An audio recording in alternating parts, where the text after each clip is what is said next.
Let's get started. Thanks to our wonderful host. She already told us what the title is. We are focusing on Curiosity First, reimagining classrooms through inquiry and student-centered ownership. So curiosity first. Because we are talking about inquiry and curiosity, I want to ask some questions. So today I'm going to ask many, many questions. First, I already told you my name is Hannah. I am from this country, and we already told you what it is, so you don't need to guess. But I am from this state. Does anyone know what this state might be? If you want to chat, go ahead and chat. Unfortunately, because I'm sharing my screen, I can't see the chats, but I want to go back and see if you guys answered correctly. So please chat in the chat box and let me know if you know what this state is. And I studied in this state. I am a certified teacher in this state, and I studied in this state as well. So do you know what it is? Should I give you the answer, or should I let you keep guessing? I am from Illinois. That was the first one, the first state. And the second state is Mississippi. I studied in Mississippi, which is down south. Next, I studied this. What do you think this might be? It is elementary education, of course. I studied and became a certified teacher. I had a focus in reading and elementary education. And now I live here. It's not a state, and it is not in the US.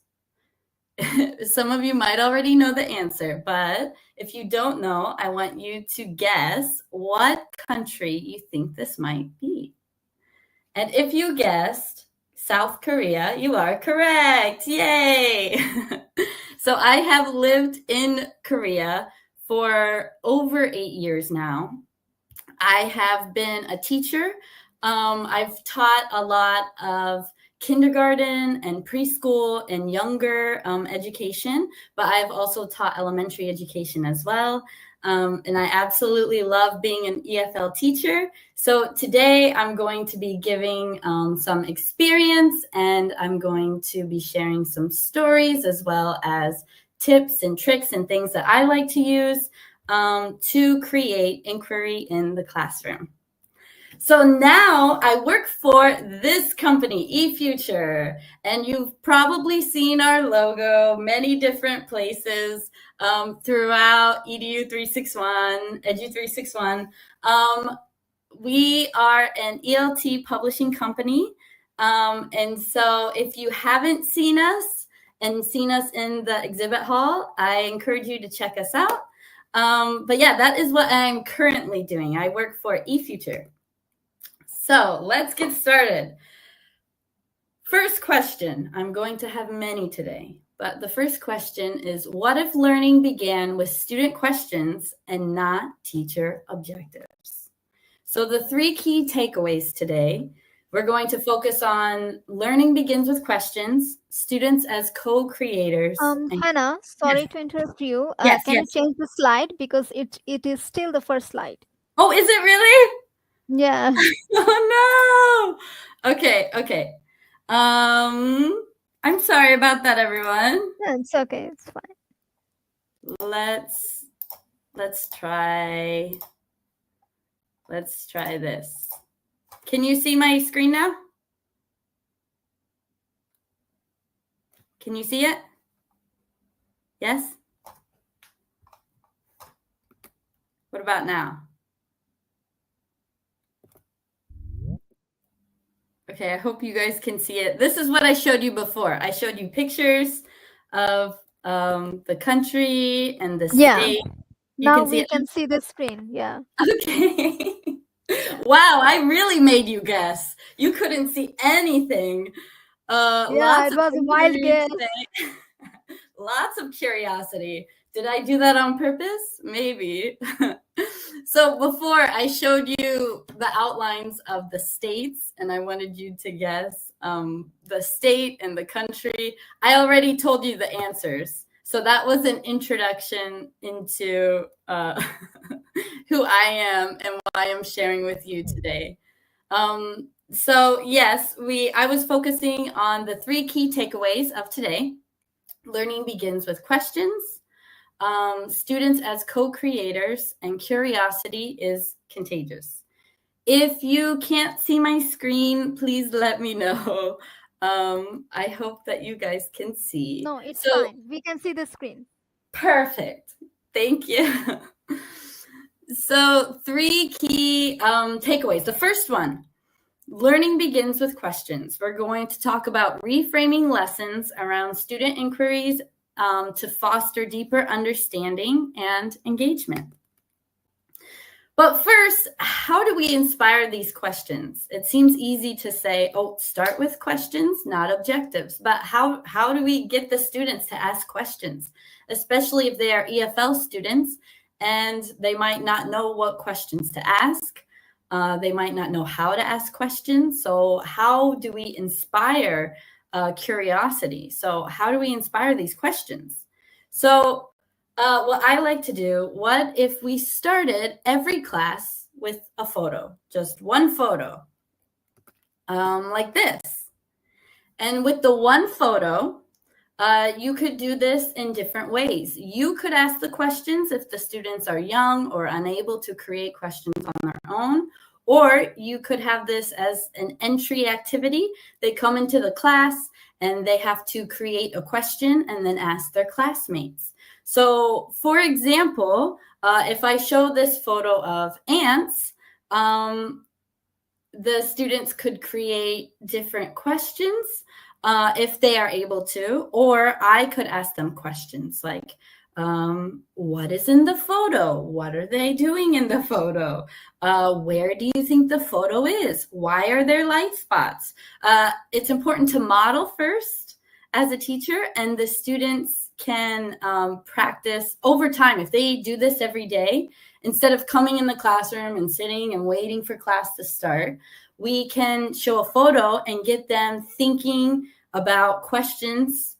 They create one question and then they ask their classmate, and they get into a routine of doing that every single class, and they become more comfortable with asking questions. And it's not more so, is the question grammatically correct? It's about just asking the question and being comfortable asking the question. So we could show a photo like this. We could show a photo like that. We could show both photos and say, what do these photos have in common? Okay, maybe they're working together. Yeah, they're very different photos, but we can find commonalities. So in this photo, we can ask, what are they making? What are they doing? What do you think they're saying? So again, as a teacher, you can write on the board, or you can when they come into class and they see your example, or you explain your example, and then they know where to go from there, and they can create their own questions off of one single photo. So going on the theme of just showing a photo at the beginning of class, what if the photo inspired discovery? So you could show close up of a photo, and they have to guess what. And if you can let me know in the chat, what do you think this photo is? What is that?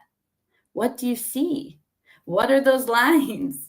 And so they're discovering and they're trying to guess what is in the photo. So this photo, of course, is a ladybug. And then they can create their own questions. And that's another way to spark conversation and thinking, is by showing a close-up image. So what if the photo inspired imagination? You can show photos from the past. You can show photos from the future. Again, modeling questions that they can ask each other. When do you think this was? Where do you think this was? What do you think robots will help us with homework in the future? If you had a robot, what would it do? So there are so many questions that we can model, and students can take even further. They can practice using themselves. So also, what if the photo inspired interest? So maybe the students have certain interests that they want to talk about, that they're curious about. It could be Taekwondo, it could be K-pop, or what about experience? If the students have questions for each other about experiences that they have. So photos can do all of this. They can spark so much interest and curiosity and conversation. So even I shared some photos of the Bean in Chicago, and so students can do that as well. They can bring in photos of things that they did, and they have to ask each other questions and sharing. It's all about sharing and learning more. What if the photo inspired motivation? So I could show a photo like this, and I can ask, what do you think the topic is today based on the photo? And the students have to think and try and recognize, I think it's about socks and shoes. Or based on these photos, what do you think we're talking about today? We're talking about animal ears. So you can use photos in many different ways. And lastly, what if the photos inspired discussion? So you could give each student a photo, and they mingle, and they have to ask each other about their photo without sharing their photo. So they're practicing inquiry. They don't know what's in the photo. Is it an animal? Is it a person? And they're having to ask each other. So this is a good mingling activity to walk around and share what they have. Everything, all of the photos that I have showed you so far have come from our eFuture Discovery series. And I think it's really, really helpful because we have all nonfiction topics and photos, real life photos. So this is really, really helpful. And all of the photos I've shown so far and the examples that I've shown will be from this book. So we are talking about reframing lessons around student inquiries and fostering deeper understanding, engagement, and critical thinking. So each unit focuses on the who, what, when, where, why, all the good questions. So I talked about sharing and asking questions with a photo, but how do we inspire questions in young children? Because they necessarily can't ask that deep of questions.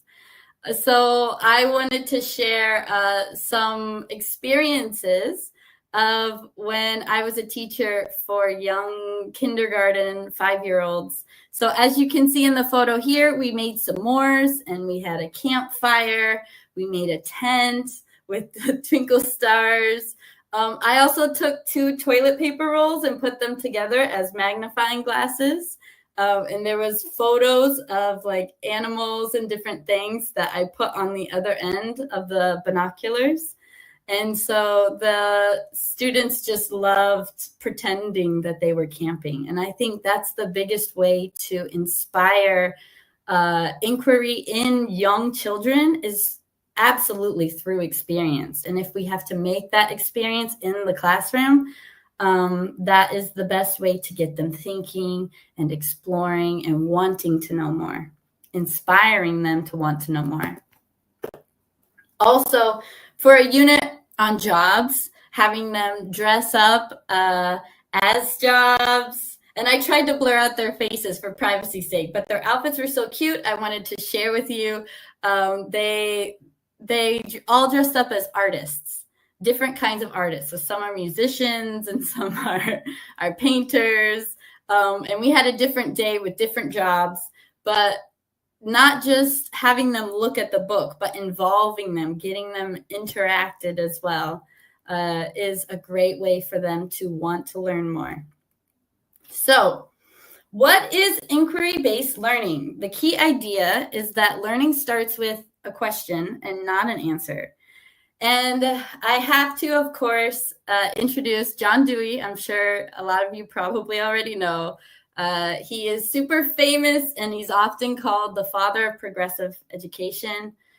He believed that education should be active, experimental, and built around the interests of the children. It's not passive, it's not just memorization, and it's not just tests.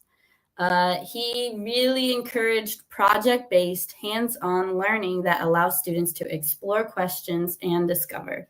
And of course, I have to talk about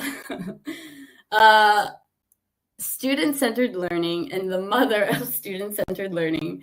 The key idea is that the student drives the learning. They don't just receive it.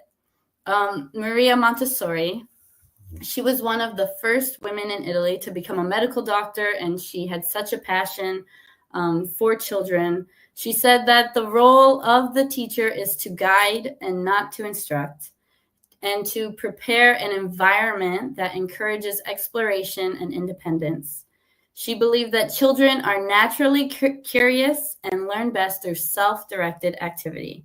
So as we go throughout the rest of this presentation, a lot of what I'm going to say is going to be based on these two central ideas. Also in the Discovery series, we have a chapter on Maria Montessori, and there's also, if you use the ebook, there's also a video. You can see that her daughter talks, or her great-granddaughter, I believe, talks about her. And I was blown away by learning more about her. Just an incredible pioneer for educators. And we can thank her for a lot of innovation that we do have in this day and age. So sharing some quotes, John Dewey said, "Give the pupil something to do, not something to learn. And the doing is of such a nature as to demand thinking. Learning naturally results." And Maria said, "The greatest sign of success for a teacher is to be able to say, 'The children are now working as if I did not exist.'" I think that's powerful. So another question is, when you hear inquiry-based learning and student-centered learning, does this mean that the students run wild in the classroom and they're doing whatever they want? A little bit later, I'm going to focus on the main types of inquiry: structured inquiry, guided inquiry, and open inquiry. In the black and white photo that you see here, this is a Montessori school based on the ideas of Maria Montessori. And as you can see, every student is doing something different. They're working in groups, maybe they're working alone, but they're all working on something different. You don't see the desks lined up facing and the teacher, right? They're all doing their own learning and their own discovery. So between these photos here, this is the easiest way to understand the different ways of inquiry. Number one is more structured inquiry. As you can see, the teacher's at the front of the classroom and the students are sitting down. And I'm not saying one way is better than the other. It always varies on your classroom, your situation, and your students. So I'm just trying to give you a visual of what it might look like. Number two is more guided. The students are discovering. The teacher is there. She's assisting. She has her hands on the globe, but she is there for assistance and guiding them, but not doing all of the talking. And then in number three, as you can see, it seems like the students are talking. They are teaching the teacher, and the teacher is simply there for help, observing, and so the students do more. But again, it takes a lot of practice to get to that point. So we're going to talk about that a little bit more. My question is, where do you spend most of your time? Are you talking or are you listening? Are we gatekeepers or are we guides? So what is the purpose of the teacher in an inquiry classroom? We are facilitators. We are modeling inquiry for students to follow. We are providing guidance and resources, but not just information. We are scaffolding the understanding, and we're not dictating, okay, we're learning this, then this, and that. We are open to the students and their curiosity. Teaching, the teacher is conferencing with students. We are not acting on a stage. We are not talking the entire time. And I wish right now I could be conferencing with you, but because I can't see the chat, we're going to keep rolling with it. So this is me teaching, and looking back at my experience, I've been questioning and reflecting, what do I think that my students remember more? Is it picture 1, where I am talking and drawing pictures? Is it picture 2, where the students are making s'mores? And again, it's more guided. The first one is structured. The second one is guided. I'm guiding them. They're making it, but yet it's still, I'm kind of in control, I guess. Number 3 is a field trip. So the students are exploring. These are only 2 of the students. The other ones are off on their own, exploring and playing. And of course, these are 5-year-olds. So the field trip was a lot more play-based. Next, can it be used in the EFL classroom? The answer is yes, because real-world questions help students practice English in context. Students develop critical thinking skills and language skills simultaneously. It promotes peer interaction for both speaking and listening development. So I think more than anything, inquiry-based learning can be really helpful for EFL classrooms because they are learning real-life questions and situations and things that they can use every day. So what if schools were built not just to deliver knowledge, but to unlock it because it's already within us? So we're going to move on to the next one. Students as co-creators. We are empowering learners to shape their own experiences. So looking at the different kinds of inquiry, if you look online, there are so many different kinds of inquiry, and there are so many more that come up.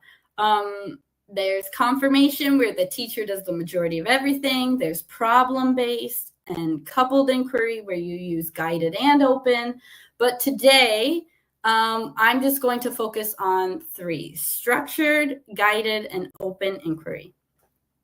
So the first one, structured, it might be the most comfortable, especially at first, or maybe for younger learners, to help with behavior. So the teacher creates initial questions and models the process, breaks down the content into steps, and allows students to explore and discover.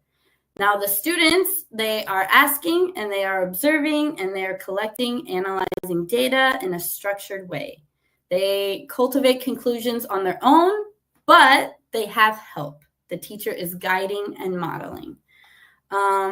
So the teacher is not just leading with answers. They are discovering together. Using a photo or a chapter from the Discovery series, you can use a lot of photos. You can use informational gaps like fill in the blank and vocabulary through context to help guide the students in a structured way. As you can see in the photo here, it says discover in the picture. So the students are looking at the photo and they're looking at the vocabulary words and they're trying to figure out what word might go in the blank. Next is guided inquiry. This is what we typically think of when we think of inquiry-based learning.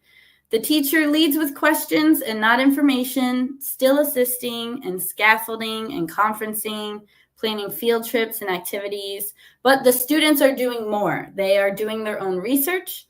They are developing their own process of thinking and creating their own experiments and models, and they're working together more as a group.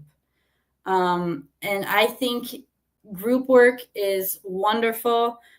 in this type of inquiry. They're talking and working together, or partner work as well. Guided inquiry is great for curious students and comfortable teachers.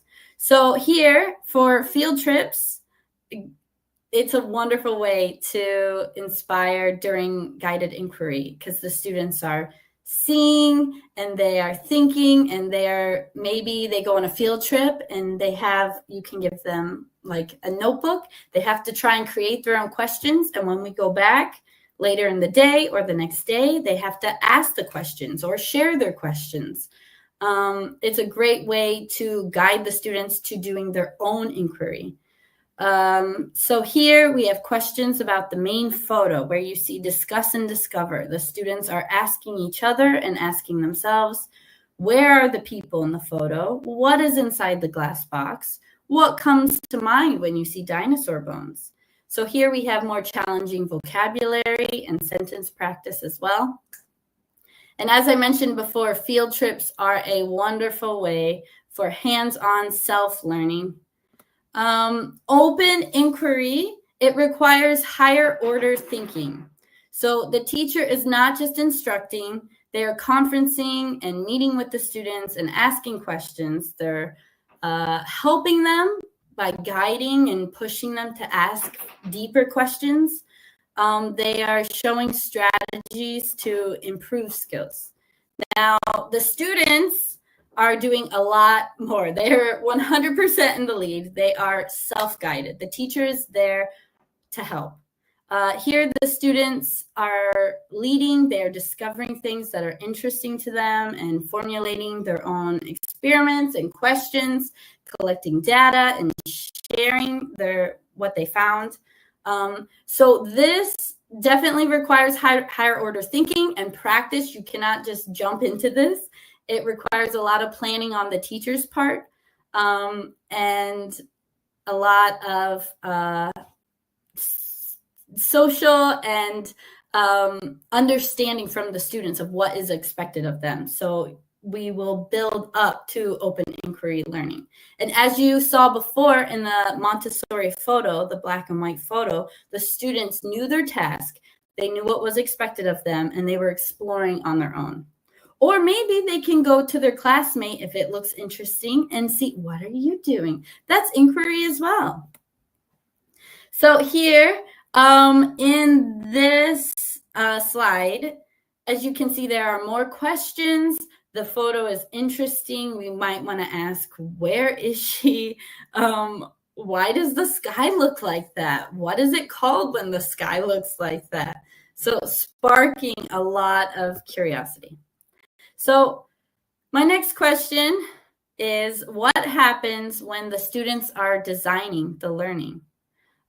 Students leading a class discussion is a great way to do that. Students creating their own projects, students presenting their own research questions. These are all great ways of how students can design their own learning experience. And of course, for the younger children, like in the photo right there, they are reading and talking to each other. And this is all during their free time. So they're looking, oh, what are you reading? I like that. And so even though they can't necessarily, they're very young and it's hard for them to lead on their own, books are a wonderful way to get them to decide, oh, I want to read that. They're deciding for themselves what they want to do. Also, with our Discovery series, we have a reading fluency builder, which is AI. So we actually, there's not going to be sound. Animals have cute babies. But you record yourself, your voice, your pronunciation. Animals have cute babies. And then it gives you a reflection of how you did. Like, oh, it's perfect. Oh, maybe work on this word. So I think that's another way that students can focus on their own self-learning, is by doing something that's very self-reflective. If you have access to something like the Reading Fluency Builder AI or some other type of AI system, or or if they're able to help each other, I think it's very good for students to reflect and decide for themselves how they can improve. Baby monkeys are babies. So this is a quick video of a recording that I did. It shows my score and how fast I read. So next, empowering learners to shape their own experiences leads to more meaningful outcomes. So we are wanting to empower and motivate and make them feel comfortable asking questions. That asking questions is a wonderful thing and something that we should continue to do, something we are still doing as teachers. You're here at Edu 361, you guys are curious, you want to learn more, and that's something we need to show our students, that they're going to use inquiry their entire life.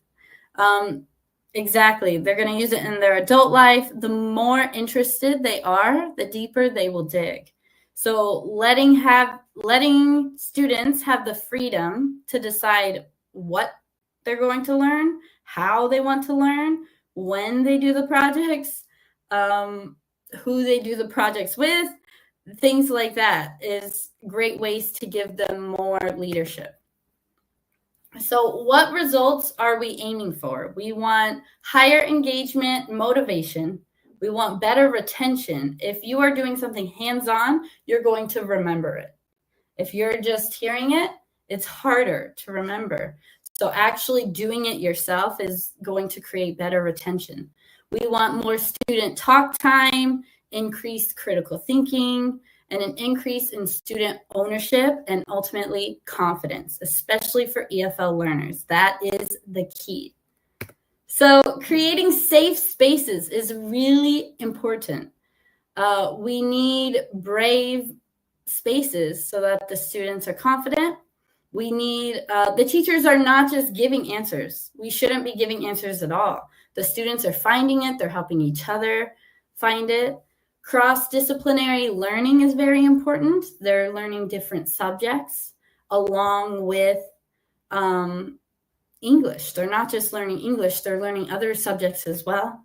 And assessment is not just feedback, assessment is feedback. It's not judgment. We're not judging them. We're trying to help them be curious and think, okay, how can I grow? How can I change?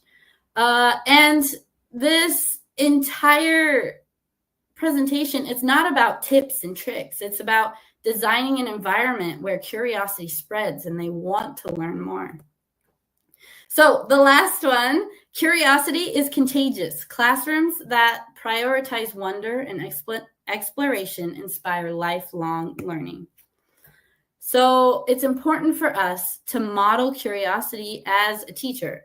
We need to show the students our thinking routines and our routes and how we got to the conclusion that we did. Expressing and talking everything through with the students is a great way to do that. We need to celebrate our mistakes and learning moments. If we make a mistake, just tell the students, yay, I made a mistake. Oh, I can change it now. Showing excitement when you don't know, and the students will laugh and they'll have a great time. So we want to build a culture of risk-taking and exploration. So I wanted to ask, what percentage of your lesson time is spent with the students thinking for themselves? Are you talking most of the time? I know I can tend to do that. So it's very good to self-reflect and think, okay, how can I get them thinking? How can I get them talking and asking? Maybe, do I need to be quiet? Do I need to talk less to get them to talk more and ask more? So some ways to inspire thinking is a wonder wall. So as you can see here, it says take one, leave one. So students can put the question on the wall, maybe take a question, read the question, try and find their classmates the answer to their question. You can put it on Post-its on a corkboard. It can be silly questions. It can be serious questions. So it can be more like, can I use discovery in a sentence. And then they put it on the wall, their classmate takes it, and they're, okay, let me try. What English words sound funny to me? Or as a teacher, you can put it on the board, maybe a big paper, maybe what new word did I learn today? What English word can I teach someone else today? So using Post-it notes to put on the board is a great way to get students to have their own ownership. And you don't need to answer the questions. The students are putting it on there. They're trying to answer it for themselves, or maybe take their classmate's question and answer their question.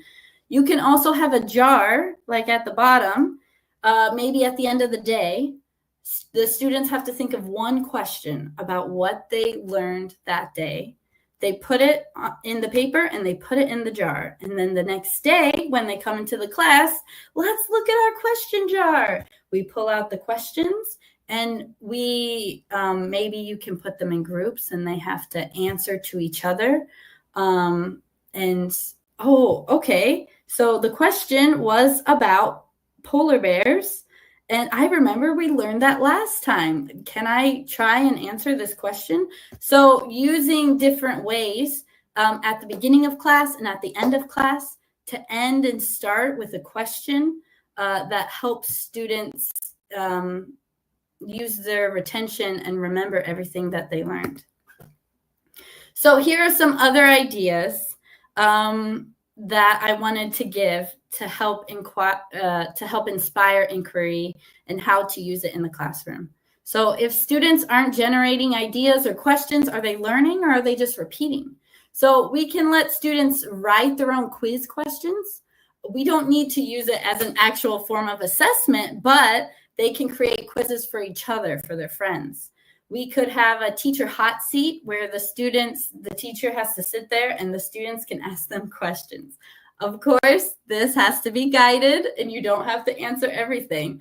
But if the students are asking you questions and feeling comfortable enough to ask you questions, it also helps their confidence. And that they know it's okay to ask questions. We're not telling them, no, don't ask that, right? Maybe we could, if there's one we don't want to answer, we can nicely say, find a way around it.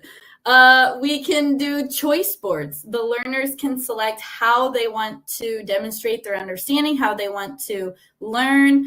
Do they want to do this activity as a game? Do they want to do this activity as a mingling activity? Do they want to do it in groups? Let them choose how they do different forms of learning.